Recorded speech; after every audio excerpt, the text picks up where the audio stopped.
Good evening, everyone, and welcome to another episode of Turn Left. I am your host, Indiana's own Dana Black, coming to you live, yes, all the way live from Black Pearl Studios, where we talk about Indiana politics from the left side of things. Okay, I tell y'all every week that the greatest joy is that I actually get to sit back during the day and listen to the General Assembly committee sessions, floor sessions, the Senate, the House, all of that. Couple of observations. We're going to talk about the bills. Definitely that. Couple of observations. If anyone knows Senator Liz Brown, District 15, just north of Fort Wayne up there, could somebody go give her a hug? Could somebody just wrap their arms around her? Because that is a mean little woman. It seems like she comes into session just mad at the world. You have the joy of being an elected official representing your community, and you show up every day with an attitude? I'm gonna need you to fix that. Somebody go bake her a cake, take her some pie, something to sweeten up that disposition, because I'm telling you, there's a reason why I ain't been elected yet. There's a reason. But there's also another reason. I don't know. I can't think of the people's name. But I watched two little twits.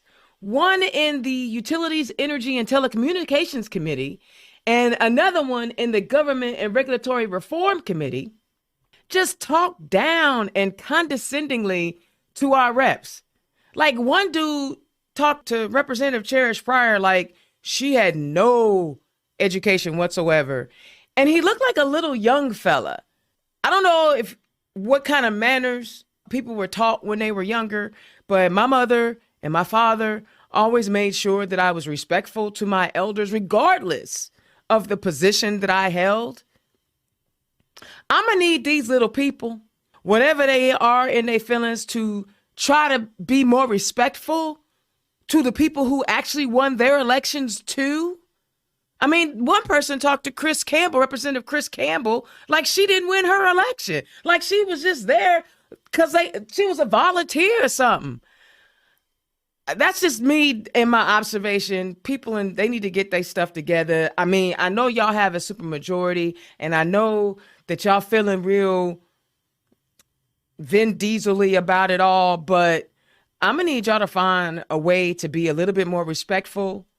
And I know they're not hearing me. They're not listening to this. But if you know them, go talk to them.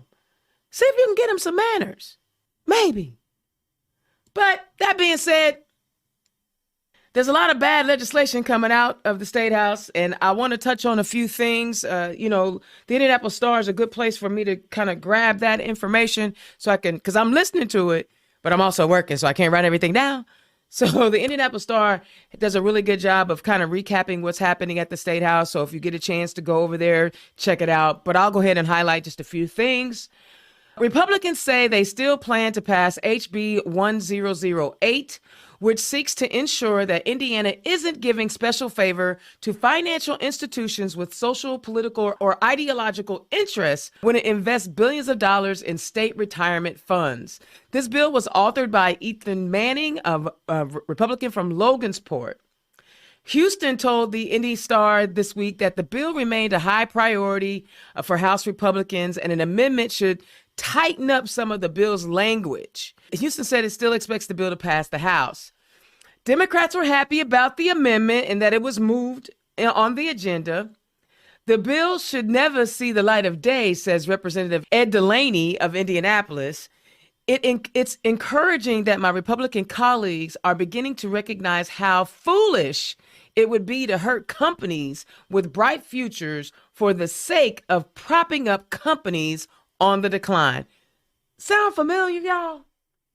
The bill received an initial hearing last week, but hit a speed bump when a financial analysis was released that estimates the bill would cost Indiana's public retirement system as much as $6.7 billion in returns over the next decade. According to the analysis, based on the new information provided by the Indiana Public Retirement System, it would drop the expected rate of return from 6.2% to roughly 5%.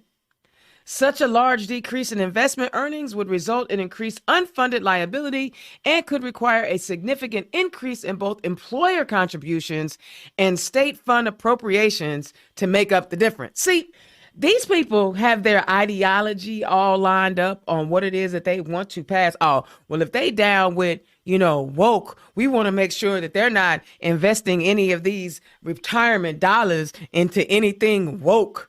This is what it is, right? But they're not bright enough to recognize the financial implications of what they're talking about. And, you could have an ideological idea, but at the sake of costing retirees the opportunity to have their full benefits, see, that's clownish, and it doesn't think long term. Y'all, that's why it's so important that we put people on the ballot and run for office. Think about that. A bill to allow for partisan races was passed out of the House committee Wednesday, marking the first time this effort received a vote in the Indiana State House. And this is school board races. It passed out of committee. It's going to the full House. Last year, this bill had some opposition. It didn't actually get a vote, but this year, it passed out of committee. There was a lot of testimony about this. There was someone who had been elected multiple times via nonpartisan. There were people who were like, well, we want to know if you were an R or a D, or we want to know what your, ideology is. See, y'all not smart enough to understand that even though I may be a D, I don't agree 100% with Ds. So you want people to be R so that you think that they're going to follow along exactly with what you want. But that's not going to happen everywhere. So you're going to put some Ds on the ballot and the R's are never going to get a chance. But they don't think of it like that. See, because they are solely focused on taking over these school boards. I need y'all to understand that. If you have not decided to run for office, or if you have and you're not really sure where to go, run for school board. Because you see, that's where all the trauma and angst was last year, because for some reason, people think that critical race theory is a thing being taught in primary and secondary schools. It's not. And I'm really sick and tired of non-educated people or people who are not scholarly trying to decide what teachers are teaching when they don't even know themselves. They don't even know. Ask somebody what CRT is. They can't tell you. But I will say this. Parents of brown, black, Asian, LGBTQ plus parents who are sending your kids to these schools who continue to want to marginalize, make sure you show up and you complain, because there's more to our history than European history. Hold them accountable. Let them know your child is having issues because they can't learn about where their people came from. You can do that. All right. The last thing, House Bill 1569. The Indiana House Committee passed a bill Wednesday that will prevent imprisoned people from using state dollars for gender-affirming surgery. Republicans who backed the bill say they're protecting taxpayers from paying for what they consider an unnecessary procedure. Democrats and LGBTQ plus advocates say this is a preemptive attack on an already marginalized group over a procedure not being provided in Indiana facilities. Should the procedure become more prevalent, they said, the law could create unilateral policy for what should be a case-by-case decision patients make with their doctor over what's widely considered a necessary medical procedure in certain situations. 36 people are receiving hormone therapy for gender dysphoria, a clinical diagnosis describing discomfort in someone's biological sex not matching their gender identity. In Indiana's jail and prisons, Mayfield told the committee. Another 21 are currently being assessed for accommodations. But something you guys should know, the DOC does not currently provide sexual reassignment surgery, according to House Bill 1569's fiscal note. As diagnosis for gender dysphoria increase, Indiana is likely to see more requests. It's not happening, people. And seeing a state dollar State dollars are not currently being used except in court-mandated case. Representative Matt Pierce of Bloomington said he doesn't see why the legislature should pursue this bill and that they should leave it to the courts. This is a bill looking for a problem that doesn't actually exist. We want to prevent tax dollars for gender reaffirming surgery, but there are no gender reaffirming surgeries. There are an unprecedented number of anti-LGBTQ plus bills going through our state house right now. They are coming for us. They're trying to silence us, and they're trying to push us back into the closet. Well, check it out. Ain't enough room for me and my shoes in the closet. So I'm just going to be out here, and I'm going to be loud and proud. And anybody that wants to come with me, come on, come with me.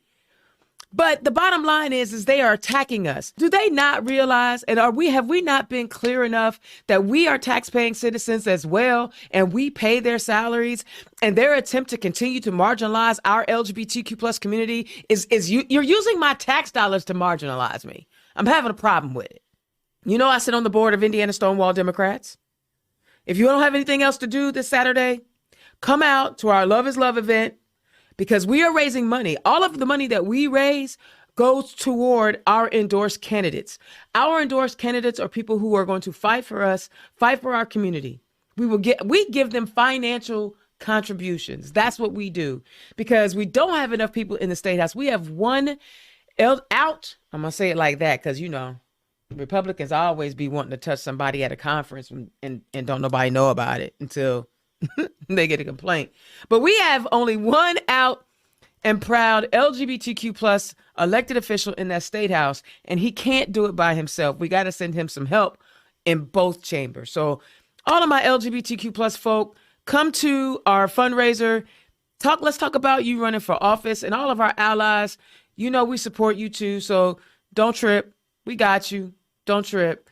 There's always space for everybody on Stonewall. You know what I'm saying? Because the spectrum, like, to be the extremes is the minority.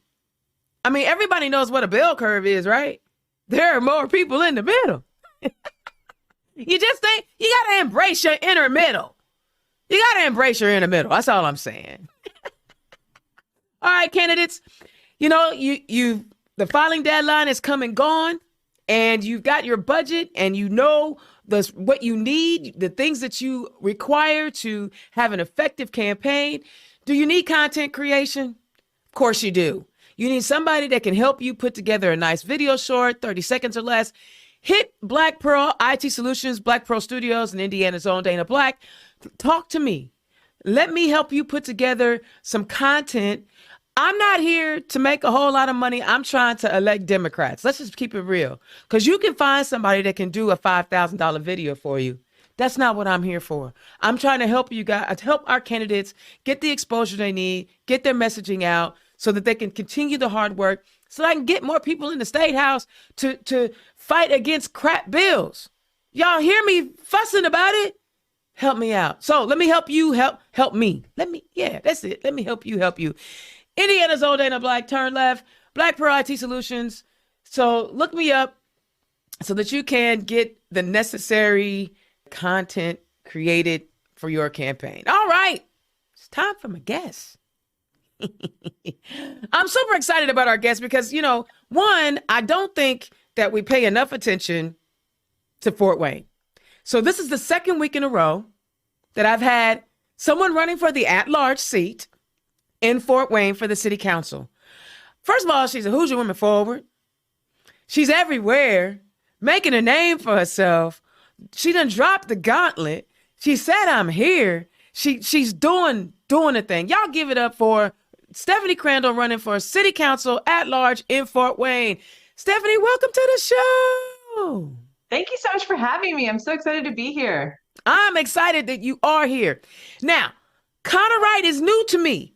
I've met him probably a couple of times because I spend a lot of time in Bloomington, the little blue dot that could. So I'm excited to see that we have young people who are willing to work hard and stay in Indiana to try to help our cities and our state be better.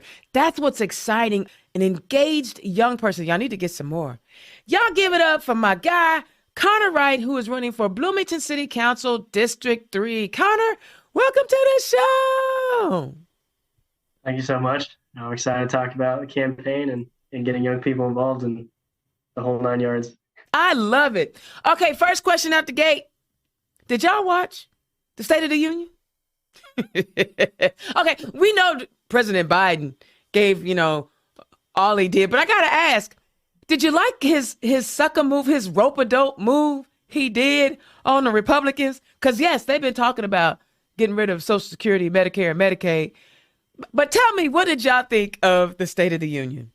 I thought it was full of optimism. I mean, he had a clear message of the fact that the work's not done yet. There's a lot that he's accomplished in the first few years, but there's a lot more to do, and he's willing to roll up his sleeves and get that work done.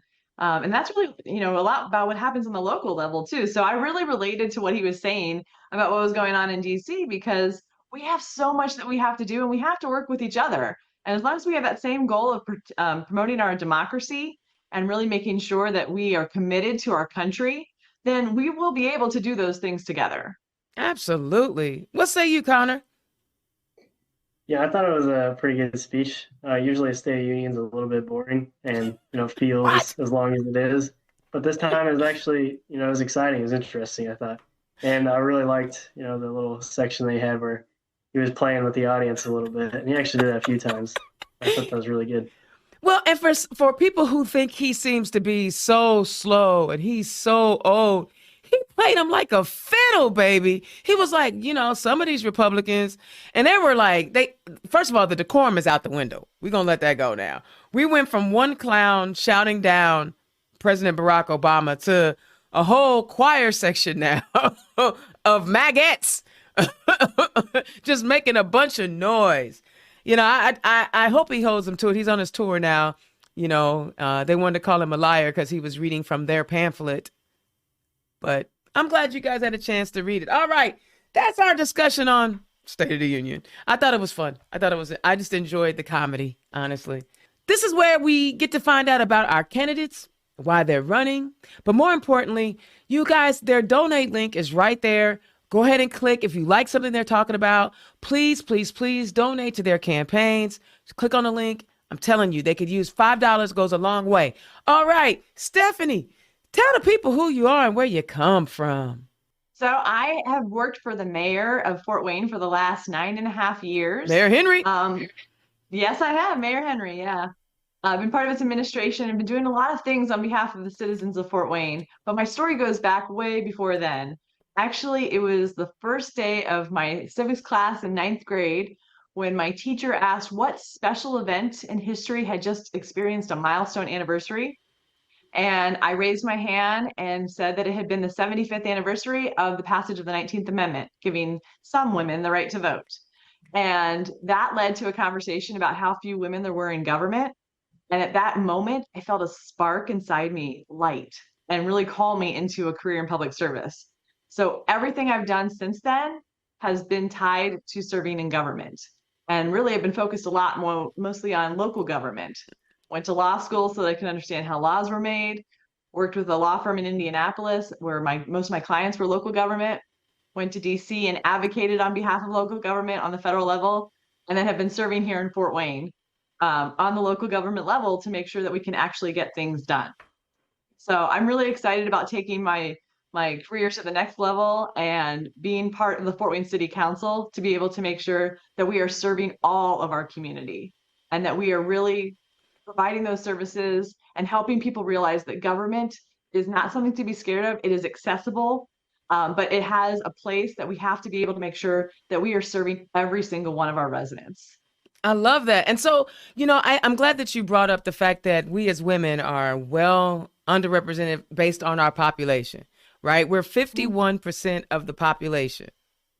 And yet we're around 30% nationwide at all levels total of elected leaders. To me, that's problematic. How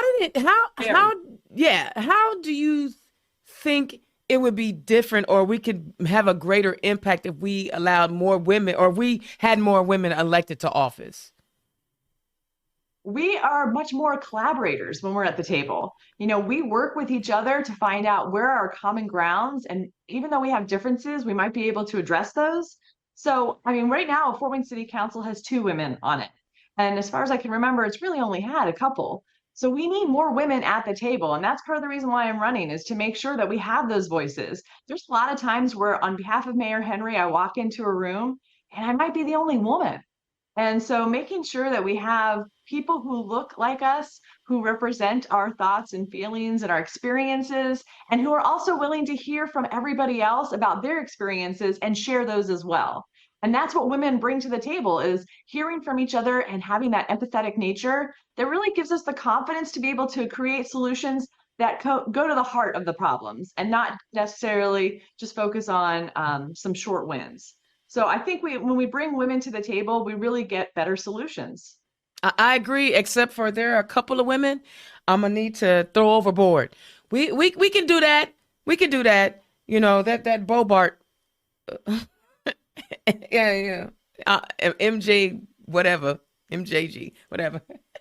Kind of right. The empathy, right? Right. Oh, some gotta go. Some gotta go. Like, have you seen those memes? Like, they give you like 6 different actors, and you got to choose one to go. Yeah, they going. They going. Kind of right. Tell the people who you are and where you come from. Yeah, so I am in Bloomington currently. I grew up in Noblesville, Indiana before I came here for school. So I go to IU Bloomington. I'm still an undergraduate, which is a big part of why I'm running. Bloomington is 50% students. We are a college town, as many people know, but there's never been an undergraduate on city council in Bloomington's history. And the last time there was a student period on city council was about 50 years ago, and they were a law student at IU.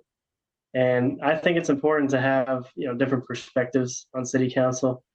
I'm sure both of you agree with that, but having the young perspective, yes, I think is very important, especially as a student, because a lot of our city is renters, and there's no one on city council that rents, and we also have a housing affordability crisis.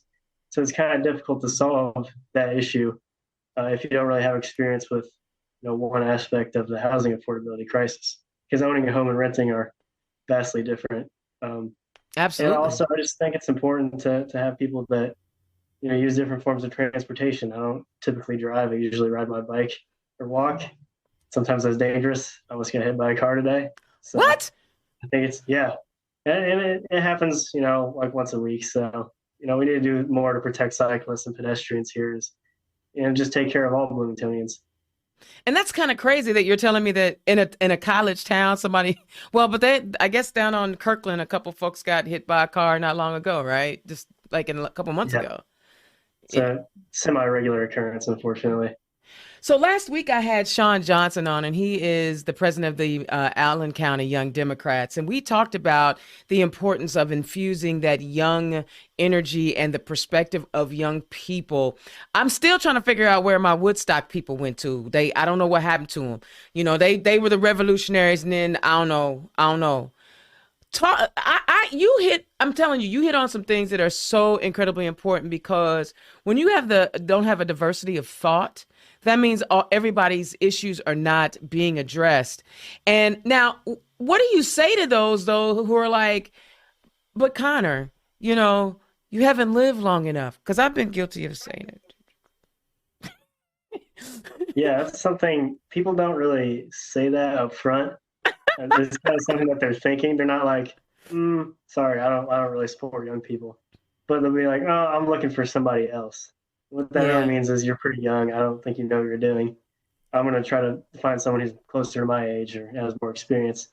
And I think, I still have experience. It's not the same experience, but it's different experience. And it's experience nonetheless. And I think that's what we need in government, is people with different experience. We don't need to be gatekeeping people from working in government just because they haven't had a 10-year career at a law firm or a 10-year career in government in some capacity. And we should get people from all over the community who accurately represent the people that make up the community to serve in government.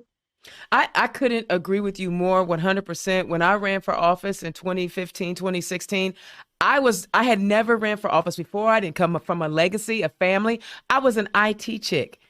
And there were those people who were like, you got to kiss some rings. I'm not kissing nobody's ring. I'm not doing that. I'm gonna go fight for my community because I feel like it's not being done. And I feel that and Stephanie, golly, did this young man not hit on a lot of the things that we talk about as women? I know he hit on things that we talk about as Black people, and I know he talks about things that we hit on as gay folk. Talk about how now we see in our party, in our big tent, we may have very different lived experiences, but we recognize the similarities in all of that. Yeah, I mean, even when Connor's speaking, I got my start in politics. I restarted the College Democrats back when I was in college, and I'm not too far removed from the Young Dems, just slightly. But I've been a Young Dem activist of being actually the general counsel for the Indiana Young Dems when I lived in Indianapolis. So we all have a place where we got started, and that's another thing where we can find those similarities when we share our stories with each other, when we get to, experience what's going on in our lives, but finding about what, brought us to this point. So for me, actually, I got my start in politics. My dorm room was the headquarters for the Electoral College count for Bush v. Gore. And so people who weren't very active in politics became a little bit more active when they walked past my dorm room. And that's what we need. We do need a variety of experiences at the table and helping people realize that we do have a lot more in common than we have different. Absolutely. So, Connor, I gotta ask because I think I struggle, and I think of because when you're on this side of 50, you lose touch a little bit with the culture, right? I ain't gonna lie, because if I'm listening to music from this century, I don't know, right? Talk to us old heads on what we need to do to engage young folks and encourage you guys to be more in the fold, because I don't know, I'm messing up, I'm not doing it right. So tell me what I need to do. You don't have to do it for me, but just kind of give me some hints. Yeah, well, first of all, I don't really recognize songs from this decade either, to be honest. I listen to like 60s, 70s, 80s music almost entirely, so I think we're pretty similar in that Old respect. soul. Yeah, yeah, I'm told I have an old soul, but when it comes to engaging young people, I think just showing up and being there for them and supporting them is a huge step. I mean, our College Democrats chapter, gets a lot of support from some community members, not all of them, but some of them, and we really appreciate all the support that we're getting from those community members, and then we turn right around and help them, keep their jobs or move up the ladder or do whatever they want to do in their future. So I think investing in young people is a big thing because you just need to have a big bench. You never know who is going to end up making it through, but you need to have a bunch of different options. I love it. So, turn left listeners, I'm going to drop you some names of some young people that I know for sure on the ballot. Dylan Little down in Dearborn County, Sean Johnson up in Allen County. Now we got Connor Wright down in Monroe County, and of course Nick Roberts here in Marion County. Now they're all guys, so where my young girls at? Young ladies, I'm gonna need you to come on now. But these young fellas, I'm just gonna tell you, these young fellas have it. And what do I mean by they have it? They don't mind putting the work in. They don't mind putting themselves out there. I've had conversations it's my first time really, really having a good conversation with Connor, which I'm really excited about. So, all right, remember those names, follow those people, get to know them, because young people, that's our bench. Y'all keep asking, where's our bench? That's our bench.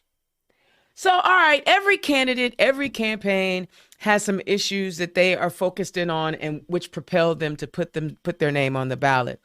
Connor, I'm gonna start with you. You named off quite a few things already in your opening, but I want you to dive deeper into what those issues are that made you decide to run for office, and also not just talk about the issue, but maybe some of the solutions that you may have for those issues as well. I'm gonna ask you, Stephanie, to do the same thing, but I'm gonna start with Connor this time.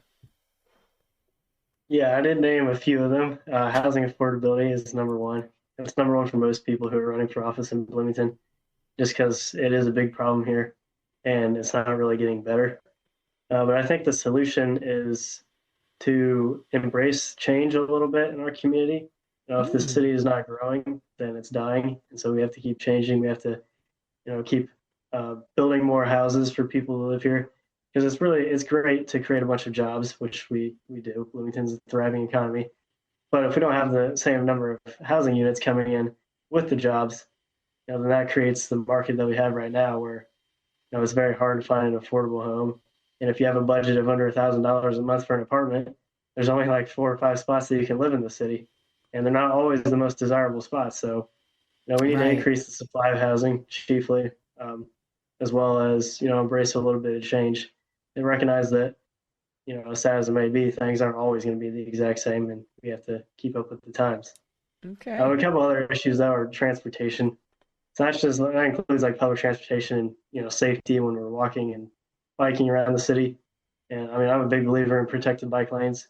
It's not a magic bullet, but it is a lot better than not having a protected bike lane, because I mean, a line of paint on the ground doesn't stop a car from doing anything. Right. Yeah, and we got some roads where people like to go pretty fast, so it's a little bit scary to be biking on the same roads as cars. Um, and I think public transportation just needs to run more frequently. It's kind of devastating if you miss the bus here in Bloomington, because then you have to wait for 30 more minutes for the next one. And I think you shouldn't have to plan your day around catching the bus. You should just be able to walk to a bus stop and expect that one will be there in 15 minutes or less.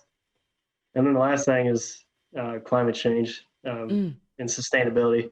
Especially as a young person, like I've grown up seeing too many historic events happen and continue to happen, because climate change is really kind of taking the center stage. As I was becoming a teenager and in middle school and whatnot. And so that's a big one for me. And I just want to encourage the city to use more green and renewable energy, and practice and have better practices for recycling, and using our food waste to compost and do good things, and then encourage people to landscape in more environmentally friendly ways. You just said something that triggered a thought. Your generation has had to experience things at such a young age that, I'm be honest, I was a kid in the 70s and a teenager in the 80s. And to mind you, we didn't have the internet back then. That may have been a good thing, right? Because I could like go outside and play kickball in the streets until the street light came on and we were good, right? How has like I feel like maybe you guys unfortunately didn't even get a chance to really enjoy your innocence, because you're having to witness trauma or experience trauma. I didn't even use the word trauma until I was in my 50s. Like, real talk. How is witnessing, the earthquake that is happening over in Turkey and in Syria right now, and the hurricanes and the flooding and just the upheaval of someone trying to overthrow the government and Nancy Pelosi. I mean, so much, right? So much. How have you been able to weather that, and how are you able to use that to work to improve the community that you live in? Yeah, I mean, social media has contributed a lot to that. It's kind of an information overload a lot of times. Because normally, I mean, I wasn't alive in the 70s, but my parents were No, born really? also. Yeah, I mean, it might be kind of obvious if you look at me, but they would be focused on their communities. Like my dad grew up around Anderson, Indiana, so he didn't really hear a whole lot about what was going on outside of Anderson and maybe Indianapolis. But now I hear about stuff that happens in California, Turkey, France, the entire world basically. And it can be a lot, because when you have a lot of climate catastrophes happening across the world, it's not just forest fires in Indiana or California or Oregon. It's forest fires in Brazil and the entire rest of the world. It can cause a lot of stress for people, and I think you can turn that into positive energy by realizing that we need solutions immediately. Well, we needed them yesterday, but now is the second best time to combat climate change and other problems that we're facing. So just being a passive bystander and seeing what's happening is really going to stress you out and make your life miserable. So you kind of have to do something. So how do we get people to recognize that what you do on a city level can impact something as massive as climate change? I remember having a conversation with a young lady who was like, I've been into the African American community and I can't seem to get them engaged in climate change. And I had to remind her, well, they're worried about the more immediate. Do they have enough milk for their kids? How do you have that conversation of, listen, if we don't do what we can here in Bloomington, or what does the impact of that we're doing in Bloomington, how can it impact a global crisis? How do you have that conversation? Yeah, well, I think the it's difficult, with climate change being a global crisis because in some ways everybody is a little bit responsible, some more than others, Hello. but we're all a little bit responsible. And so it's really hard to say, well, I'm one of 7 billion people. My actions are going to change things. But when we all come together and we all do our part, you actually will change things. And I think, for a city like Bloomington, a lot of people believe in climate change. A lot of people take it seriously, as well as a number of other issues. And so they kind of understand that, as a city, we do need to do what we're doing, to do everything we can to combat climate change and these other problems, and be a model for the rest of the country and maybe even the rest of the world. Because if we have a super good idea that works really, really well, other cities around the country are going to see that and they're going to copy us. And suddenly we're having an influence on the entire globe. I love that. I love that. I'm telling you, I'm a fan already. All right, Stephanie, what are the issues? And also offer up some solutions, please. Yeah, so we have a lot of the same issues going up north in Indiana too, in Fort Wayne. Housing is a huge issue. We know that we are a great place to raise a family and a great place to retire, but we need to make sure that we have housing options that provide for us at every stage of life, that are affordable, accessible, and allow us to stay in our homes. So making sure that we are having the right housing stock all over the city too. We know that there's some places that we're not building houses. A lot of the houses actually are being built right outside the city limits. So thinking about where does smart infill make sense and how can we help people then afford those houses? And for the city of Fort Wayne, one of the things I'm pushing for is partnerships, really working with our community partners, the banks, and just everybody who has a part in helping people become homeowners. And then also recognizing homeownership isn't for everyone too. I was actually a first time home buyer when I moved here. It took me over a year to find a house, and thinking about where those rentals that are affordable too, and making sure that we have safe housing for people so that regardless of what your income is, that you have a safe place and a quality place to live. We talked a lot about quality of life, but really everybody deserves a quality place to live as well. I have a quick And some question other before issues that we're wait, before you go. I have a quick question. You said something that I'm not familiar with. You said smart infill. What is that? So we have vacant lots right now, that we're trying to figure out what can we do with those? Are they working with our neighbors to figure out, that they want to adopt them as part of their lots? Does it make sense working with Habitat to build homes? What is the options for those places, and how can we help the neighborhoods think about how they want to grow their own area? Okay. And really, that's about communication back and forth and making sure that the city is working with all of our residents to think about what makes sense on each block, and not just a one size fits all for the entire city. See, you listen to Turn Left, you're gonna learn new stuff. Smart infield is the word for the day. Go ahead on, Miss Crandall. Keep talking about your issues up there. Yeah, I mean, and a lot of the other things that we're doing too with safe neighborhoods. I know people a Mm. lot think about that about public safety, but when we're investing in our sidewalks, what are those sidewalks doing? They are providing transportation, as Connor mentioned, but they're also helping us connect with each other. So for Right? me, what I'm really focused on is making sure that the city is providing services that help us connect with one another, because our greatest asset in Fort Wayne is our people. Mm-hmm. And we know that when we have the ability to be supported and be able to realize our opportunities, everyone prospers. So again, that's attracting businesses here that attract and retain workers, and help us provide for every form of family that we have. I really want to make sure that Fort Wayne's on the map for being a connected city and really being, as you mentioned before, it's about the love. It's about loving our neighbors and really making Mm-hmm. sure that we are Mm-hmm. looking out for each other and that we become that family, because a lot of people move to Fort Wayne for family. That's why I moved here. I'm now raising my family here. But your traditional family may not be there all the time. And so your Mm-hmm. neighbors and the people that you're communing with, those become your family members. And that's what I would love Fort Wayne to be on the map for, is a place where everyone feels like they belong here and that I we're love looking out that. for each other and that we're helping each other really reach our full potential by realizing our gifts and our talents. I love that. Family. Ah. All right, next.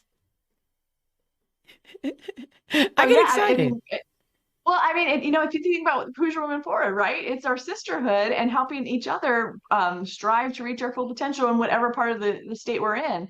And I know I've been the beneficiary of a lot of opportunities like that and helping me get to where I am. Right now, even through my campaign, I am getting to meet people who have amazing gifts and talents. And that's what I love about being able to talk with my neighbors more and find out, what makes you proud to live in Fort Wayne? And I then love what are it. the challenges that you see, and how can we work together to address those challenges? Really, that comes from taking the time to get to know each other and valuing each other. One of the programs that I have been part of in Fort Wayne with the city is really focused on what is our shared humanity. It's called Fort Wayne United, and helping people realize that every person in our community should be respected, appreciated, Hmm. and valued for what they Hmm. have to offer. We are here at this time in our lives for a unique moment, and we get to experience life together. When Connor was talking about the climate change, my almost 8-year-old son the other night was asking me, Mom, are we going to have a tsunami in Fort Wayne? And I Wow. had to reassure him that we might have flooding, and maybe a tornado, but we don't think we're going to have a tsunami here. Think It's up about, in the what air is though. that? It's up in the air right now. I ain't gonna lie to you. Well, but what is that impact that we're leaving for our children? Yeah. Really, it's about what the next generation and making Yeah. sure that they have a strong community to grow up in, Yeah. regardless of whatever their experience is. One of the statistics that scares me and that I'm really focused on of changing is that a child who grows up in Southeast Fort Wayne has a life expectancy that's 20 years less than a child who grows up in Southwest Fort Wayne. That's unacceptable. And we as a city have to do more to make sure that our children are being able to realize their full potentials and live their full lives.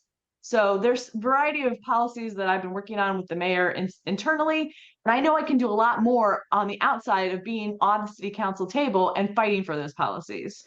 So one of the things about the city council that a lot of people don't necessarily understand, first of all, everybody should know all politics is local, and this is where we're gonna, join on in this conversation together. So I don't care who goes first. It's the fiscal body. It's the body that it's the legislative branch. It's the body that allocates funds. Talk to me about that piece of legislation, that first piece of legislation you want to see it come across. And if you don't see it, you may actually introduce it yourself when you win. And then I want you, because I've heard there is no right or wrong answer to this, so I want to set y'all up, but I want you to talk to me on how you feel about TIFs and how they impact your city and how you would like to use those to improve. Because I know this is the boring part. This is the part where we actually talk about what you'll actually do on council. So it's the fiscal body. What's the first piece of bill, and then how would you like to use TIFs if you use them? So I know for me, the fiscal body, it might not be the first bill, but it's probably the most important, and that's the city budget. And we know that when you see your budget, you see your values. And one of the places where our city councils for the past few years have not invested as much in is our community development. In fact, we even Hmm. had a city council member one time um, propose cutting the entire community development department. And that's not good. What? We have really important city departments with public safety, parks, public works. Those are the traditional places that Hmm. people think of when they think of city services.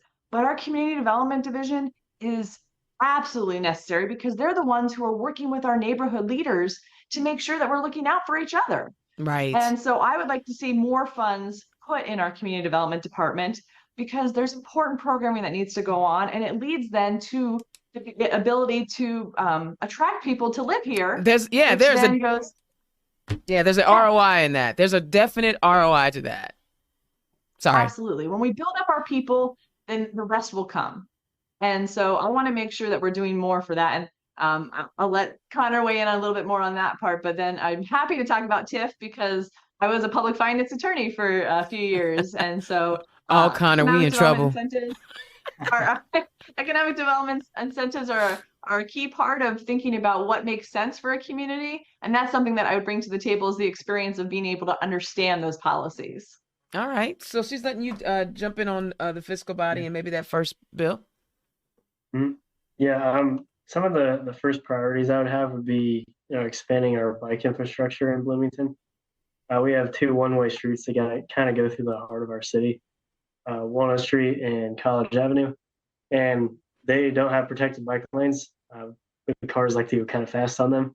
So I think putting protected bike lanes in those spots would go a long way towards making sure cyclists are safe, as well as making sure that we also have a street called Kirkwood, which people have been to Bloomington, they've probably heard of that. It's like our main drag.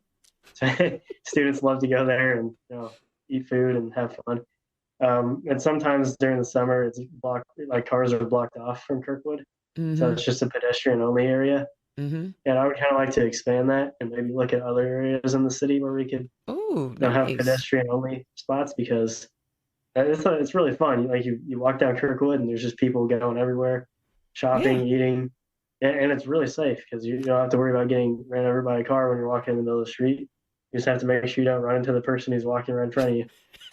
It almost, because my girlfriend lived down there, and it's almost like it's a real city when I'm teasing. It's a town. I get it. But it's almost like I'm like, okay, I'm feeling the vibe. I go down and we eat at Uptown and we eat outside, go to the spots, Malibu's. Is it still Malibu or did they change the name? I can't remember. Anyway, go ahead. There is a Malibu grill. Yep. If that's what we're talking about. Yep. So, okay, y'all, dive into these tips. Stephanie, do you want Connor to go first? Because it looks like you ready to jump into that. All right, Connor, talk about these tips. Yeah, so our city, they don't really like to use them too much for understandable reasons. I mean, like people in Bloomington have already had their taxes raised over the past 4 or 8 years, something like that. A little bit, not like a huge amount, but a little bit. And just a few weeks ago, they actually passed a bond that would fund a new police headquarters here. So, we have to, when we're thinking about like raising more funds to do things, we need to really think about what the return on the investment is for it. And, if there's better uses for that money, or if we could, just build our priorities into the budget and, spend less money doing something else. So I think it's important, especially when you're talking about like people's money, you need to look at it from all aspects, because that runs out eventually. You can only tax people so much. And Bloomington, I think, has, a good tax base that we can build from. We just need to prioritize it correctly. Especially if we end up getting flooding like they did 2 years ago, which flooded a lot of Kirkwood and ended up ruining several buildings, including one of our fire stations. We need to have a little bit of a rainy day fund as well to help cover things like that and to make investments to prevent things like that from happening on down the road as well. I appreciate you mentioning that, because you're not the only place that has had some flooding. I was in Jay County and they keep talking about the flooding and they're needing to get some state assisted funds. Now, Bloomington is a little different. You guys are sending some blue some blue dots to the state house, and they can only fight so much. But in places like Jay County, where they're sending Republicans to the supermajority, I don't understand why Jay County is still having issues with infrastructure. I don't get it. I mean, you're sending these people to the state house. I don't get it. All right, Stephanie, talk about tips. So I think we're talking about the tax increment financing. So really what that's really doing is trying to incentivize development to come to a community, and you've got a tax base. And then when the project is created, you've got more taxes that are coming in. And for a time period, that allows you to use those taxes to build the infrastructure around the project. So if you didn't have that infrastructure to incentivize the project wouldn't come. And that's one of the things that we realized that we need it to be able to help the project. It actually helps us not use other taxes then to be able to focus on creating the project there. And then when the project is realized in a certain time period, then everybody gets the benefit of those taxes because the project was built. But again, it's making sure that we have the right development coming to our community. What makes sense? What businesses do we want to attract? in Fort Wayne, we have low cost of living, but unfortunately, some of our jobs are also low paying jobs. So we need to make sure that we're affecting the outcomes too, and being able to attract those businesses that will value our workers and pay them a good paying wage. Yeah, So I I think think it's a variety of ways to attract them. And then I also should mention too about the community development part. I mean, that's what community development does, is think about where those incentives make sense. So they talk about, where does the tax phase-in make sense? Where does the TIF project make sense? And then they're under, I think because they need more resources, we would be able to get more of those things too if we thought about how do we attract more funds. One of the things Fort Wayne is lacking is a federal grants administrator. We have couple who are focused on certain departments, but we don't have one who's really focused on the entire city. And the interesting. ARPA funds have allowed us to realize why it's so important to go after federal funds to bring them back to Indiana and especially back to Fort Wayne, because those are our tax dollars too. And Yep. we want to make sure that we're reinvesting in our community. So Yep. things like TIF and other economic development incentives are about investing in our community. I know Marion County, we racked it up when it came to federal agency funds, because we are a very unique city because we are the only consolidated county, and there are a lot of rules that are written at the State House that either exclude us or single us out because we are a consolidated city. And so, yeah, getting those federal dollars and having someone petition for those is on it. And Connor, I got to tell you, when you get elected, could you do me a favor? And I'm going because my girlfriend is watching right now. I'm gonna be a brat.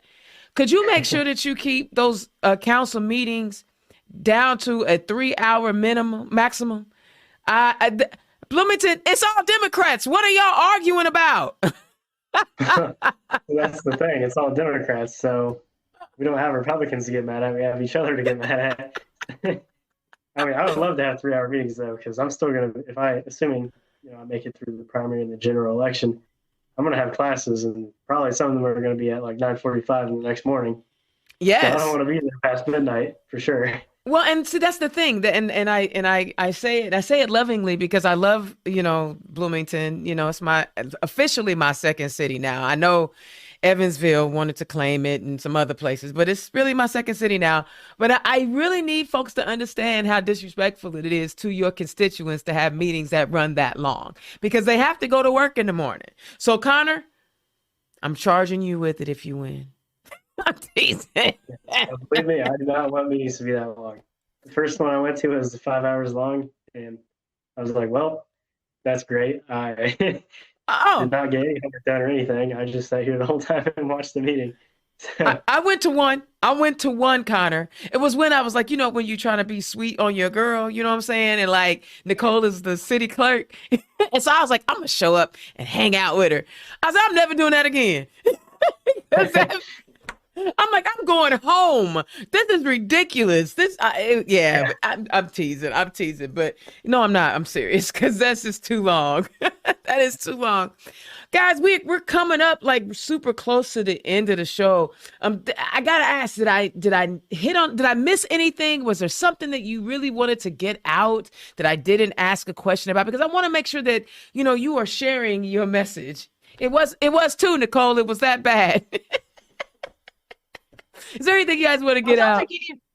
Sounds like you need more efficient government down in Bloomington, which we have in Fort Wayne. We're actually one of the best run cities, but thinking about what that means in Fort Wayne is also making sure that we're investing in our people. So feel free to look up to Fort Wayne for some examples on how to run a meeting and prepare and be able to have those conversations, but then also making sure that you're not having to stay up all night to get those policies made. I love that. I mean, in Bloomington, it's really the rest of the city is great. It's just the city council that likes to spend a lot of time debating things and saying a bunch of stuff. Yeah. it might be better next year. We're gonna have some turnover, so we'll Yeah, see. yeah. I hope so because it's what I'm done picking on Bloomington, but I think it's important. Listen, here's somebody who's running for office who recognizes, look, we can't be having meetings so late because I have to get up and go to class in the morning.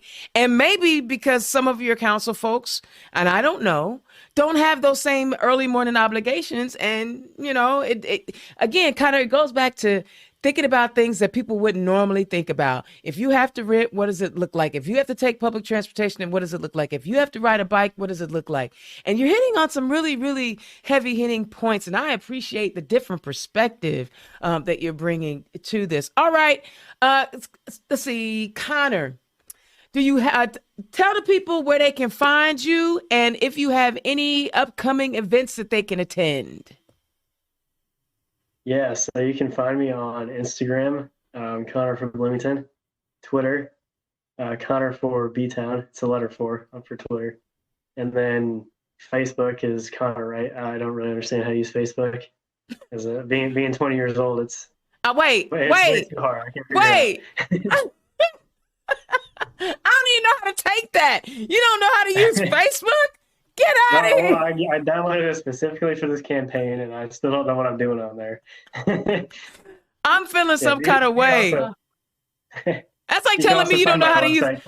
Wait a minute, Connor. That's almost like, and this is definitely an ageism joke. I just want y'all to understand going into it. It's like you telling me you don't know how to use a slinky or a big wheel. Yeah, I don't know. I can probably figure it out. I like to spend as little time as possible on there. I ain't mad at you. But do you have any fundraisers coming up? Because people got to donate to you.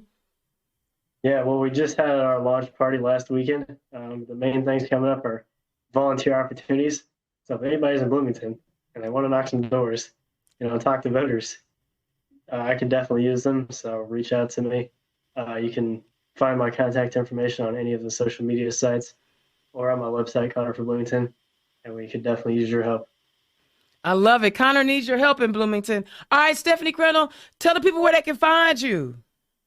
Well, I'm a lot more familiar with Facebook because I was still in law school when it came out. So I was one of the original users when you had to have a school account to be able to use it. But you can find me on my website, crandallwithall.com, and all of my social media, Twitter, Instagram, and Facebook are all at Crandall with All, because that really is my message about making sure that Fort Wayne is serving all of its people. I led the initiative to be recognized as an All-America City for the 4th time, which wasn't just me. It was me putting together the application that highlighted all of the great things that are happening in our community. And so I want to make sure that we're not just an All-America City, but we truly are a city for all. So all of my ways to reach me is Crandall with All. And I've got some events coming up. You can go to my website, crandallwithall.com, and subscribe to find out when those are happening. Again, just like Connor, needing volunteers. We're going to be door knocking a lot, making sure it's a big city, and I'm running for at-large, so I'm serving the entire city. So I'll be coming to all the neighborhoods all across the city and wanting to make sure that I'm hearing from all of my neighbors about, what is it that we can do to make sure that Fort Wayne really is serving every person. And I got to tell you, Fort Wayne is it's like in the front of my brain because that's our second largest city. And with a population of close to, if not over 200,000 people. Oh yeah, we're about 268 or so. Okay. All right. Very good. Okay, good. That's even better. There's an opportunity for us to do a whole lot of, now they done gerrymandered the heck out of it when it comes to what's happening at the State House, but you can't gerrymander a statewide race. And so we can turn out the folks in Fort Wayne and turn them out in Marion County. Obviously Bloomington, they turn out. We good. But like if we could turn those places out, that's where we're going to win, pick up seats in the U.S. Senate. That's where we can flip a seat for the governor. But we have to turn Fort Wayne, Evansville, South Bend, Indianapolis, all of our college towns. We have to turn those out. And that's why I was excited to have these two candidates on at the same time. More than one reason. One, yes, hear about their campaigns so that you can learn about what they're doing in their cities. But these are contacts. Hello. These are contacts in your city so that you can, next year, we can begin the process again. But we want to get these folks elected. If you liked what they were talking about, click on their donate links, and so you can donate to their campaign. Every candidate deserves a little help. If you have a few dollars, $5 goes a long way. So either vote for, give both of them some money, not either. Give Connor and Stephanie some money, and tell them Indiana's own Dana Black Turn Left sent you. All right. I'm excited about next week's guest. I reached out to all of the mayor candidates across the state who I had a contact for. I reached out to him. Eddie Melton responded. Unfortunately, that fell through. We couldn't get him on. A couple other people in Southern Indiana, but only one person from Marion County actually got back with me to go ahead and get that scheduled. I've been trying to get Mayor Hogsett on for a while. So hopefully his team is listening and he'll come holler at his homegirl, because, me and Stephanie, we cool, me and Stephanie. But I got Representative Robin Shackelford, who is running for the mayor of Indianapolis, on the show next week. Obviously she's running for mayor. I got to hit her up about what's going on in the State House because she's got too much knowledge. She was the leader of the Black Caucus. She's got way too much knowledge for me not to talk to her about what's happening in the State House, because y'all know where that's my passion. But she's looking to run this near million person city. And if you are wanting to know what's going on in Indiana, however Indianapolis goes is how the rest of the state goes. I know they don't want you to believe that. But why would they make sure we didn't have any at-large seats because Democrats were winning them? Why are we the only one that can't actually vote for our judges? This is the economic hub of the entire state, Indianapolis. And whoever runs this city, determines the direction of this city, and it has a direct influence on what happens the rest of the state. So I want to give all the candidates an opportunity. I've got some mayor candidates from Lawrence coming on. I'm begging. Yes, I'm begging. Hey, y'all want to come talk to the people? But Robin Shackelford will be on next week. I'm really, really super duper excited about having a mayoral candidate from Indianapolis, my home city, on the show next week. All right, Indiana's own Dana Black Turn Left. Every week we're bringing you the people that are running for office. Get to know these folks, donate to their campaigns. We're building our bench. City councils races are amazing. I love each and every one of those folks because that's where they got to listen to complaints about potholes. All right, I will holler at y'all next week. Peace. Turn Left is the property of Black Pearl IT Solutions. Executive producer, Indiana's own Dana Black. Music by www.bensound.com.